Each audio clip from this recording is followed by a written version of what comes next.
So many people who work with ultra wealthy individuals think success is solely about strategy and intelligence. But in reality, success compounds through relationships, through trust, through referrals, and through the relational capital you build out of a desire to serve, not sell. At WealthQuotient, that belief sits at the center of the framework we've built and the work we do coaching top sales professionals and fundraisers who sell to and raise money from the ultra affluent. I outline the framework we use in my book, Build Your Wealth Quotient. And if you want to understand how it can be helpful for you or your organization, you can download a copy of the ebook using the link below. I think today's conversation brings the ideas of that book to life in a powerful way. I'm joined by Jamie Yuenger, the founder of StoryKeep, whose work focuses on a dimension of wealth that never shows up on a balance sheet: identity, culture, and story. StoryKeep works with ultra-high net worth families to preserve their stories and strengthen trust and connections across generations, and they do so through film. And in this episode, we explore why legacy isn't just about the tangible assets that are passed down, but also about culture, values, vision, and the stories of the generations that come before. We have a special guest today, Jamie Yuenger, CEO and founder of a fascinating company called StoryKeep. Hi, nice to be with you. Thanks for having me. So where are you joining us today? I'm in the Netherlands. I am American and grew up in the States in many places: Colorado, Louisiana, Alabama, Wisconsin, New York City. But 7 years ago, I met and fell in love with a Dutchman and decided to cross the pond. So I've lived here As for one 7 years. does, as one does, As yes. well, I mean, love calls. And Yes. it doesn't stop. You know, Amsterdam. We live about an hour from Amsterdam by train. So It in a reminds me of lovely, a Seinfeld where George Costanza is, okay, who are the Dutch? Now, where are the Netherlands? It's this whole thing. Then I Jerry can't tell has you to, how many people like think I live in Denmark. Like there's a lot of confusion between Denmark and the Netherlands for some reason. Like people conflate sure. the two. Yeah. Well, wherever you are in the world, we're glad that you're here. Wherever the Netherlands or Denmark or Dutch Yeah. are, I'm so glad to have you. Tell us a little bit about StoryKeep, what you do, the business that you're in, and how that intersects with the world of Mm, the old. See. yeah. So I founded StoryKeep in New York City in 2010. I had been working as a journalist, as a producer at the radio station, the largest national public radio station in New York called WNYC. And at that time, a friend of mine asked if she could hire me on the side to interview her father-in-law, and document his life story, just for her and her kids and her husband. And I said yes, and I started doing that, and I didn't really think very much of it. But while I was doing that, I just had this really profound personal experience where it dawned on me that the professional training I had in documentary production, I was much more interested in doing that for the intimate lives of individual people and families. And I was not happy being assigned stories at a big station. I had my own dreams, and I didn't really know that I was an entrepreneur at that moment. I just knew I didn't like being told what to do. So working with, my friend and delivering that, which now we would call like a private podcast, but at the time it was on a CD as tracks. Um, I thought, well, if she was interested in doing that, then maybe there's a business here. So I told some people about it, and I started doing work pretty much right away for other, just individual families. And it's been quite a long journey, really, over 15 years. It wasn't until about 7 years, around 2016, 2017, that I was being hired by wealthier families, and they were spending more and investing more in what they were doing with me to produce, much more sort of involved and layered projects. So I started thinking, wow, if someone has disposable income to spend this much, this is a different kind of family who has that kind of money, let me do my own research. How can I reach and meet more of those kinds of clients? I came from a working class background. My mom was a waitress. My dad did landscaping before he was in the military and the Air Force. So I was starting from ground zero. My client, Phoebe, at the time, we were in her house and I was in one room in her house. And I said, Phoebe, what is this room called? She's like, oh, that's the butler's kitchen. I was like, okay, that's the butler's kitchen. I really like went back and Googled that term. I just really didn't know. And so I just took it as a moment to learn. And I found a book by Jim Grubman. There's this book called Strangers in Paradise. And it's really about people becoming wealthy and integrating wealth into their sense of identity, and how people do that in a variety of different ways. And he outlines 4 different ways. And it was a mind blowing book for me. And I took tons and tons of notes. And then I had the tenacity and gall to just like decide, well, I'm going to keep going on this journey. I'm just going to email this guy and see if he'll talk to me. And he let me know he was going to a conference called the Purposeful Planning Institute. And I just bought a ticket and went out there and met him at the conference and really just started on this journey of trying to better understand the clients who we were serving. And along that path, it really became that that's the client group that we exclusively at this point work with. Because what we're doing and what they need and what they want pretty much perfectly match up. But I didn't know that when I first started out. Yeah. Nothing I Okay. could have guessed. Yeah. 2 questions that come from this. One, was the first person that you hired, were they a wealthy individual, or were they from a wealthy family? And in case our listeners aren't connecting the dots, what is the service that you're providing Yeah. Oh, yeah. these Sure. families?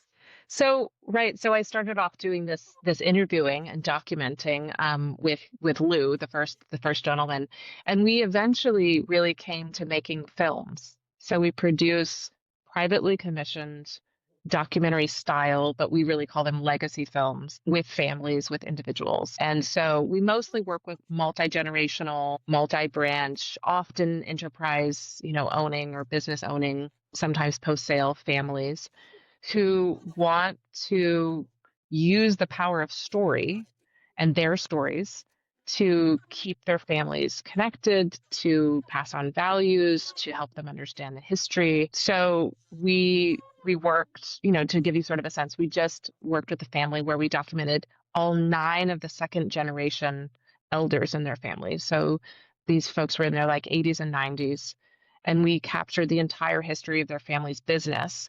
They sold their business in Wow. 2017, 2018.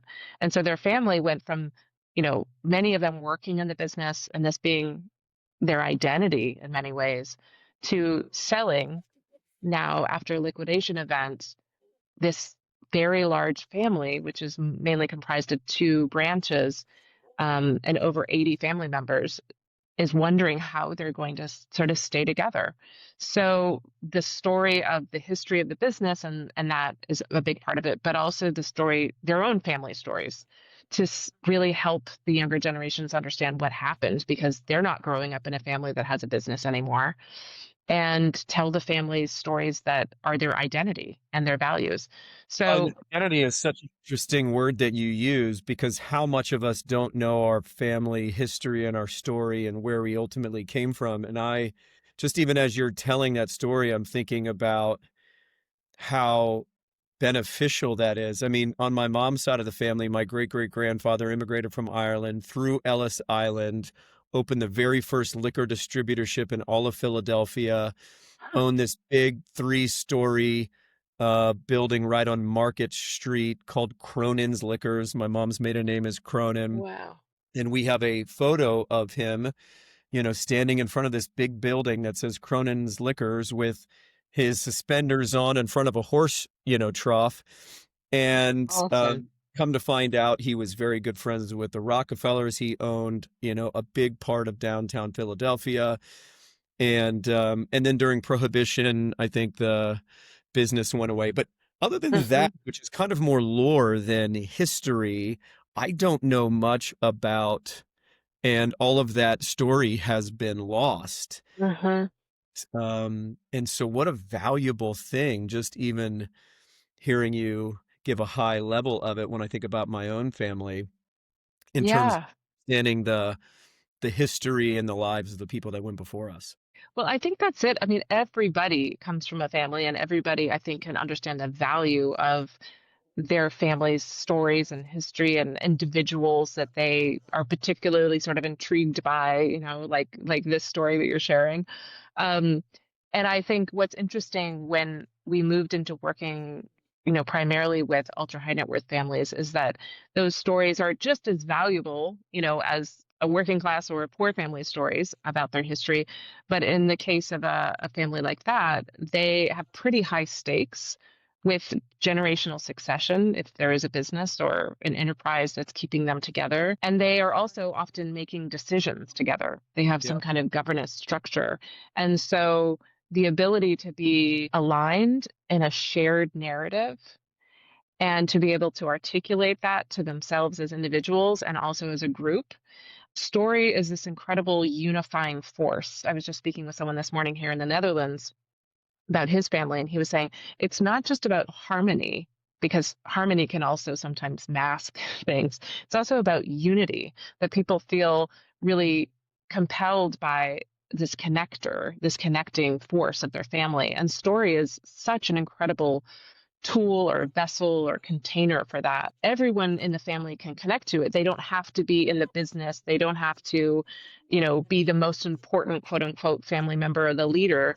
Everyone's sort of on equal playing ground of being able to be interested and contribute to that. That's why it's such a potent and strategic tool for wealthy families.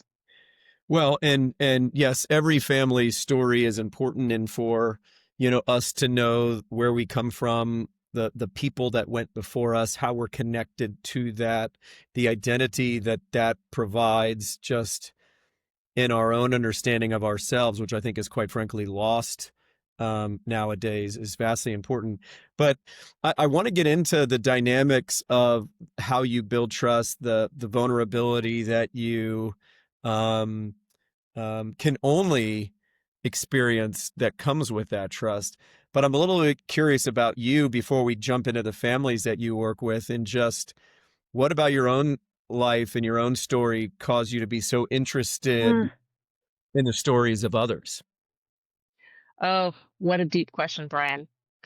Um, I have been on a search, I think, well, like so many of us, but in my own particular way, for a deeper understanding of the family that I came from in order to understand myself. And so much of the background of my family and my history was secret to me. I grew up in a family where for, my whole life, I thought my parents are my parents. And when I was 9 years old, my mom told me that I had been born from an affair and that this guy who's raising me wasn't my dad. And there was another guy, and I eventually met him. And later met my biological father's mother, so my biological paternal grandmother. And she told me the whole history of how our family had come from Scandinavia, from Norway and Denmark. Denmark's coming up again here, but really from Denmark. And you can only imagine the reverberating effect that that has in a little person's soul to realize that their identity is kind of like hanging on a string. And so that really was and continues to be a pulsing force in my interest in um, self-understanding and where do I fit in this sort of bigger picture of a family constellation. Um, but the other thing is that there's was so much difficult and hard and lack of communication in my family that I have always really been interested in um, truth and connection and belonging and vulnerability and realness, Hmm. because there was a void in my family. with all of those things. And so not only do I want to have that in my own personal life with my own spouse and my own daughter and our family, but I think it is the yeah, unquenchable desire that I have as my own purpose in life to help create that and foster that for other families. So I am interested in film and media, and I am interested in sort of human expression and psychology, and those things come together in the work. But for me, it really comes from my own background of realizing how deeply, deeply important it is to feel seen, to feel wanted, to feel that you belong in your family, to understand the connections that bind. And I just feel like it's the privilege of my life to create a container, an experience for that for other families that foster that. I think So, that I think that is very powerful, and our why oftentimes is birthed from the thing that was missing. Not that we want to go on a Carl Jung journey and get into shadow work and all that sort of stuff, but yes, it is fascinating how our why and our superpower comes out of the thing that was missing. yeah. So I want to turn into kind of the work that you do. And gosh, I want to get into the trust that you have to build and the Mm, vulnerability. But, I am I'm fascinated because, every family has complex dynamics. Every yes, family, right? yes. No matter what the wealth level they are at. But wealthy families obviously have a unique set of pressures with the legacy that you're obviously trying to help them communicate and share, the expectations, the public image, the inheritance, the business, multiple generations. I mean, maybe I've kind of outlined it for you, but from your vantage point, what are the dynamics that you think show up differently in ultra high net worth families? Mm. What? Well, I'll answer this in two ways. One, I think there's so many assumptions and there's so many relational aspects to telling a story. You know, who owns the story, which version, why, that's always there. I think a big part of the dynamics that we see for good and for bad are the dynamics of the married ends to that family Mm, and what is their role, if any, in telling part of the story or helping get this project off the ground. We've had many an in-law who actually was the family champion who got the project underway. So there's, both the good and, the bad or the weak and the strength of that. The other thing I think that's huge is we are so often asked to do this because they want to share those stories with the younger generation. That is their audience. I mean, by default, the projects that we do are completely private. So it's really meant for children, grandchildren, those yet to be born. And the question is, what are we handing over to them? Are we giving them something that they can step into and relate with? Or are we being didactic or how are we telling this story, because so many times people who grow up in really wealthy families with prominent family members, they're standing in the shoes of giants or in the shadow of greatness, and and even if they don't feel it that way, they might feel a lot of pressure to fall in line with a previously designed narrative. And so I see our role there as creating a space for potentially new conversations to happen. There's a little bit of a loosening through listening to one another in new ways. So um, there's just any number of dynamics that can happen. And the most beautiful thing that I see is when the project can transform that. I'll give you an example. We worked with a family that the two living patriarchs were kind of open to telling their family history and story, but they were also very sort of closed individuals. And we weren't even sure if they would participate to begin with, just from their own personalities and sort of from a very closed lipped family. sure. And they were eventually able to have the third generation kind of convince them that this was really important. We had five siblings, cousins working together to get this done. And one of them really wasn't involved in the project at all. And the other two were sort of making this happen and making sure the interviews were, scheduled and all of this. And then in the sort of the final stretch of things, this cousin kind of came out of the woodwork, and she had lots to contribute and say about what was gonna, be made of this project. And that has really nothing to do with us. That's their dynamic that probably was at play before we were there. And how do we deal with that so that she feels respected and seen? And we were able to kind of keep the boundaries of the work that we needed to do while also acknowledging her contributions. And then 3 years, it's now been 3 years. 3 years later, we're talking with her, and she's really become a champion for doing more of this storytelling work, even though she was a challenge in that Yep. moment.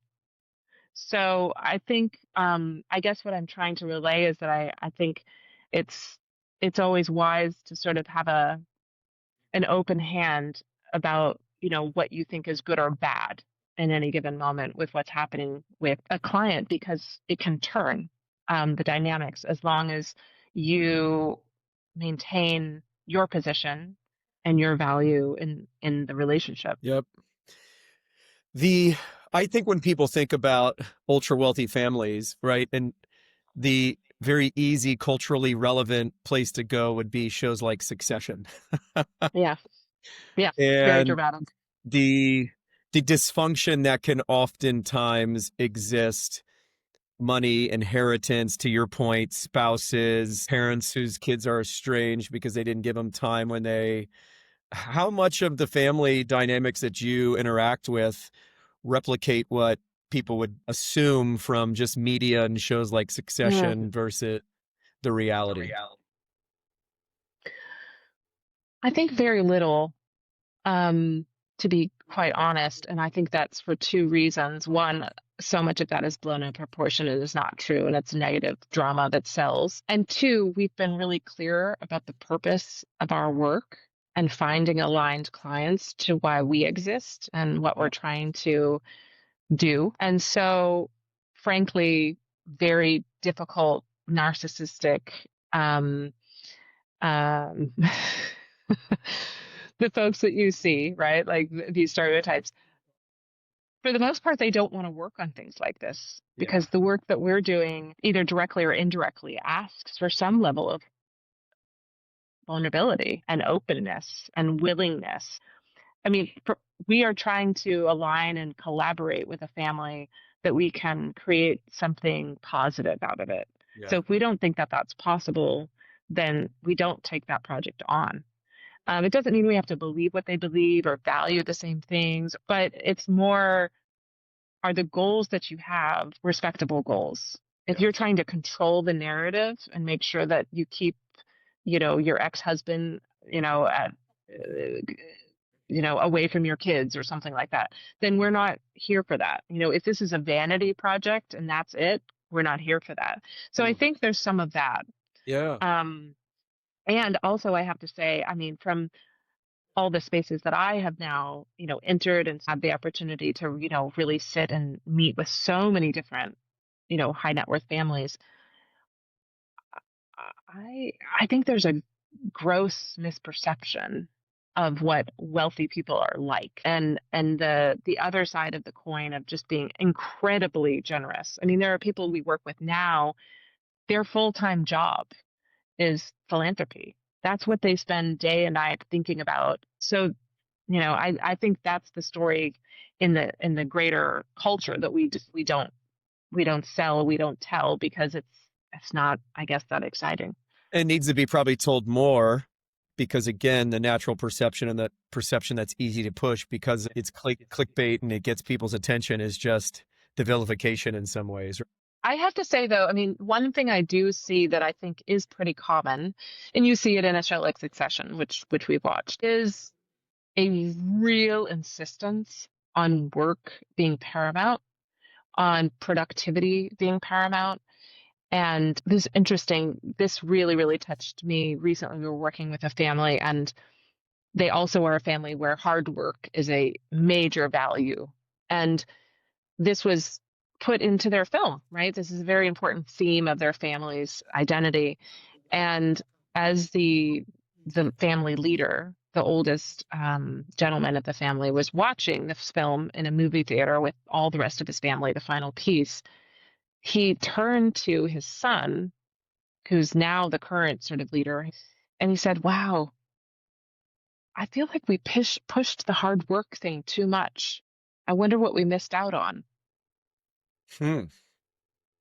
And to me, that is just a profound example of the value of this work, of Yeah. mirroring back your own truth, Yeah. And so I think that is a really common Yeah. character Have trait. hard work is a great value, but have we emphasized and leaned into that more than we should have? Yeah, and what did we lose, Yeah. on the way because of that? So, um, yeah, I mean, It's interesting. I think everybody might be an overstatement, but many would be familiar with the phrase from shirt sleeves to shirt sleeves in three generations, and the cycle of building wealth and then how quickly that erodes from one generation to the other. Thinking about the values that are being instilled through the films that are being created, do you think families are coming to you with the idea that this sort of film, this sort of chronicling of our story, of the company, of the values, is one of the ways to ensure that wealth and that prosperity lasts through generations? Is wealth preservation part of the dynamic in terms of why um, families seek you out? yeah, that's a great question. And I think it is often the one of the big reasons why they come to us. And the funny thing is, it's usually the process of having to figure out the story that they are going to tell because they are the ones telling it, right? I mean, we're editing it, but they are the speakers. It's actually the process of talking about what you're going to talk about and talking with your family members about that and having to co-articulate and get aligned that actually helps identify and clarify and then perpetuate those values.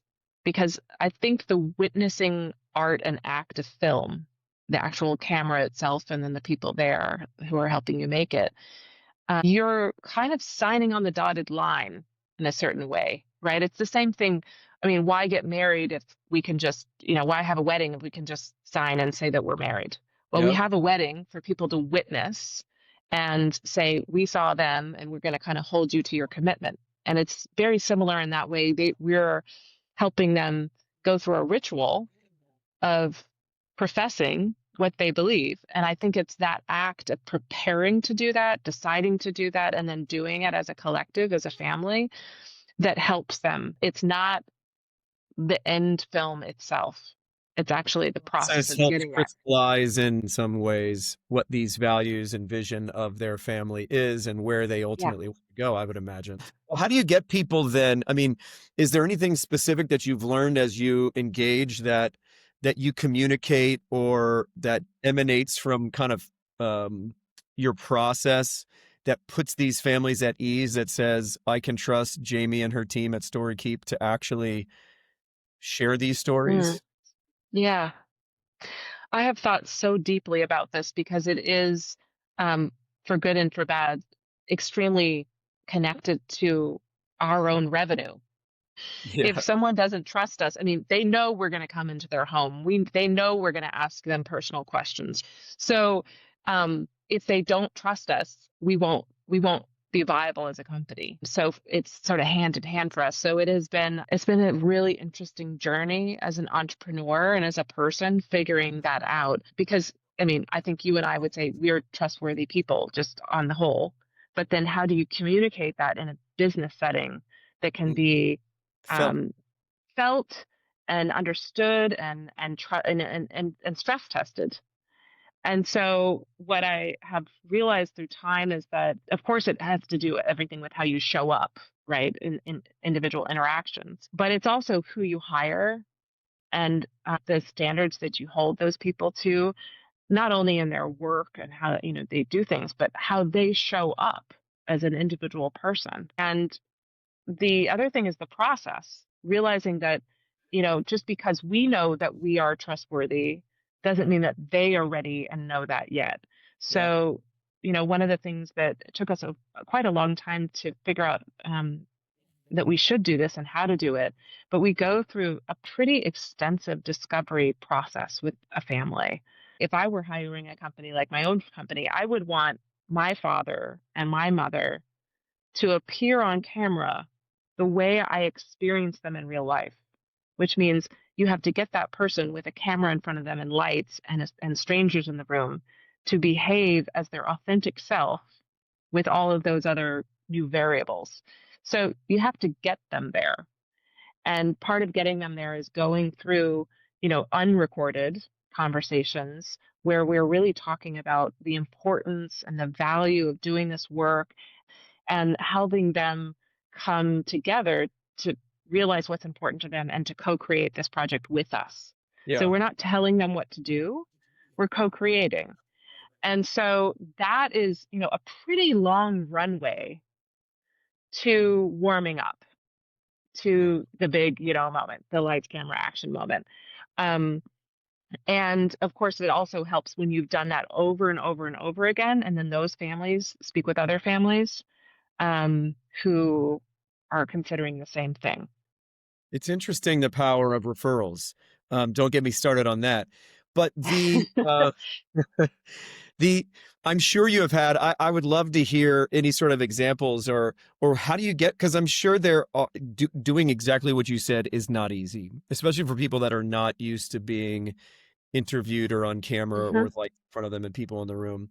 And I'm sure there are people that just are antagonistic to begin with, just not wanting to go along with what everybody else Yeah. is doing. So what are the ways that you've put Yeah, I think yeah, it's interesting. I think so many of the things in the, let's say, the sales process and the early production process are the same things that we would do in an interviewing process is um is really deep listening and presence.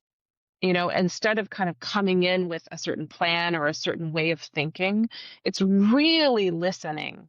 yeah, So, in every project that we work on, there's at least one person who everybody wants that person to be on camera, and that person doesn't want to be on camera. yep, So, first of all, our aim is not to absolutely get that person on camera because that may not be the right goal, but it is maybe to better understand why that person feels that way. And it may have nothing to do with the film process or the history or, being in front of a camera. It might have to do with the dynamic between a father and a son. yep.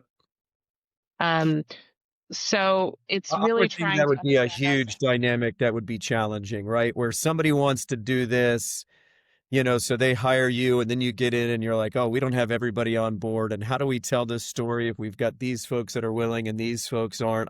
I could imagine a very challenging thing to navigate. Yeah, and I think the thing is that, and I think this is replicable to anyone who's listening, is that hopefully you're not the only one in your company or your organization that has the skills to talk to people and be present in that way, right? And to listen without judgment and to bring people along.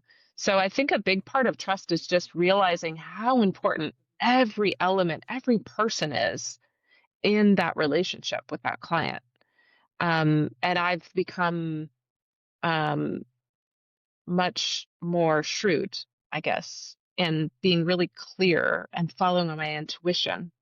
If I feel for the least little moment that this person would not behave in a way that I would feel good about when they're with our clients, they have to go. So you're talking about being shrewd with your own team, not shrewd Yeah. with the client, Yeah. shrewd with your team. No, with my own team members.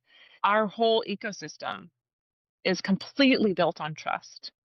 So if there's anything that feels off, that's our currency. Yep. So then it's just not going to work. Fair enough. And it can show up in many different ways. And I think that's the thing that is so important as a leader and really stepping into your leadership is Hmm. to realize that is really one of your main tasks. You work with families that have everything, right? I'm curious, as you're telling these stories, What is the thing they're most afraid to talk about? Mistakes, grief. Um, I would say mistakes and grief. Those are Hmm. the two things. I'll give you a really clear example of this. There's a gentleman um, who I was doing an interview with, and we always ask about sensitive topics, like are there things that are sort of off the table? And he said in the pre-production, I don't want to speak about my son who died when he was very young. And this was, 20, 25 years ago, but obviously that does not leave you. And I said, okay. And so we didn't talk about it, but then frequently our last question to any interviewee is there anything that we haven't talked about that you'd like to talk about now? And he said, I'd like to talk about my son. So it's really common that loss and death and shameful, quote unquote, things are the pieces of our story that we don't want to talk about generally speaking, and we certainly don't want to talk about when it's recorded. And then obviously, if you've been quite successful, especially matriarchs and patriarchs, you don't necessarily want to drag out, when you almost went bankrupt 7 times. Um, and this is one of the main things that we speak about when we talk with families and when we talk with advisors. We talk about the immense value of what we call resilience narratives, Yep. which are grief and mishaps and mistakes because one, they're extremely relatable. We're all human. And so the children and grandchildren who are listening to this, instead of seeing you as a primo, totally perfect human, you suddenly become relatable. And if you want your children to take up the hard work and to do their own thing and to be, reputable citizens who create and, build businesses, they are going to go through those hard times. And it's really, you're doing them a great service by showing them that you are human. And there's lots of ways to talk about it, but it has to be broached. Yeah. And, also, obviously, a lot of people don't want to show emotion and definitely not cry in a documented situation. But I think we can all relate. Like, if you have ever seen your parent um, or your spouse or your child show great emotion and cry, you don't think, oh my God, what a dummy. Hmm. You feel connection. Yeah. And that's the whole investment, of doing this kind of work is to create connection, to build a bridge between one generation and the next. And so we're always showing through social research and case studies how incredibly valuable those two things are to building. I mean, we want to build trust with our clients, but we want them to build trust with their own family members. With each other. I love that. That's the fact that you could be a bridge to facilitate trust between family members and generations through the work that you're doing. Man, if that's not a why that resonates, I don't know what Hmm. is. Yeah. I mean, it's what gets me up in the morning, you know? Yeah. Okay, a few quick hitting questions for us before we end our time together. What do ultra wealthy families get wrong about their own legacy? Oh. And that's such a deep question. Maybe one of the things that they don't see very well is that their family and their family's identity and story and history is as big, if not bigger, a part of their legacy than what they built as a business and what Mm-hmm.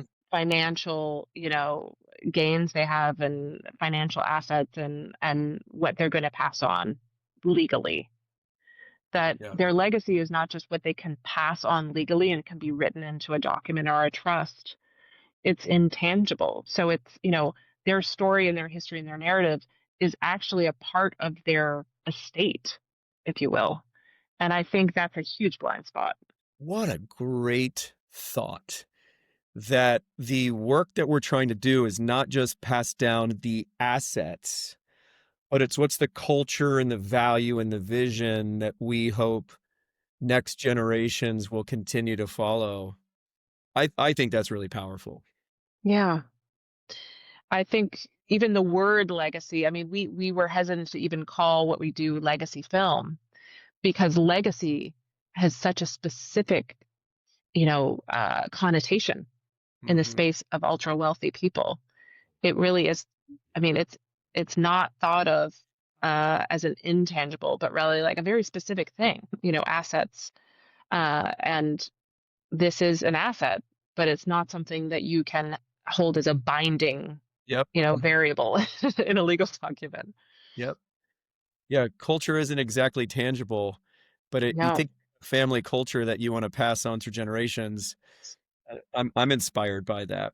Um, is there anything that these families you think wish people understood about them, but they won't say out loud? I think how hard it is Hmm.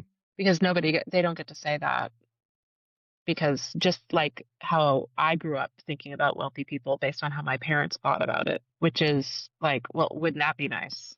You know? And how could you possibly have problems? Yep. Um, I think,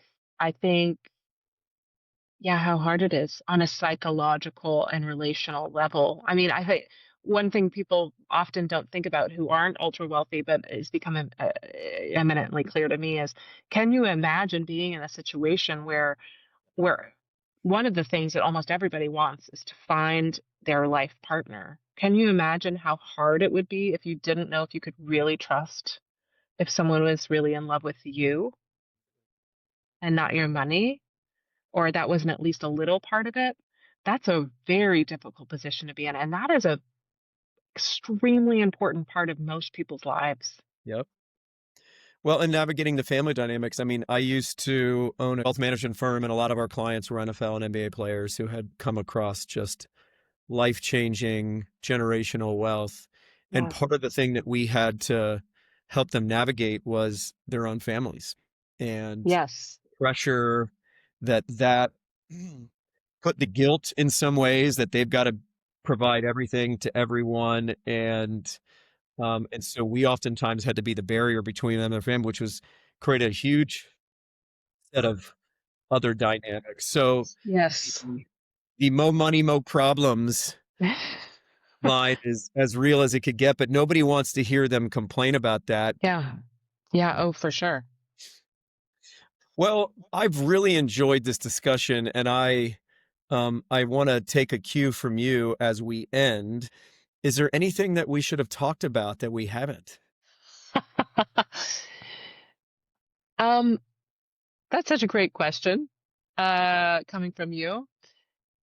I think one of the things that we haven't talked about is how important it is in whatever you're doing at your service, your product that is for ultra high net worth people, is how important it is that you believe in what you're doing Mhm.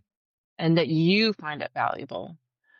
Because, if you're trying to build trust and you're trying in a sales process, essentially, it's much easier to do that if you feel like you have integrity and you can just speak from that place. Yeah, I think that's the thing we don't talk about very much, like, is really our relationship to whatever the service or product that we're engaging in is. Yeah. And I think if you believe in it, that shines out. And I think that's how you build trust. Actually, I think that's the biggest thing that helps me build trust is that I am like speaking with complete integrity. And if you're able to do that, then all the rest of it's kind of like details. Mhm. So if you're good with that, then it's just a matter of like profit margins and all the other stuff that's like business related, right? But Mhm. you sort of can't make up for the heart matter. I love that. I love that. Well, Jamie, I've really enjoyed the discussion, and thank you for taking some time and investing in our audience with your experience and expertise as you have engaged with so many of these very, very wealthy families. I've really enjoyed the discussion. Thanks, Jamie. Yeah. Thank you so much. Thanks for listening to this episode of Relational Capital. If you found today's episode helpful, or if you'd like to learn more about the Wealth Quotient approach to growing your ultra-wealthy client and donor base through a data-driven referral process built on relationships and trust, you can download my book, Build Your Wealth Quotient, to explore the framework behind relational capital, trust, and referrals. And if you'd like more conversations like this, follow or subscribe wherever you listen to podcasts so you don't miss an episode. Relational Capital is produced by Wealth Quotient.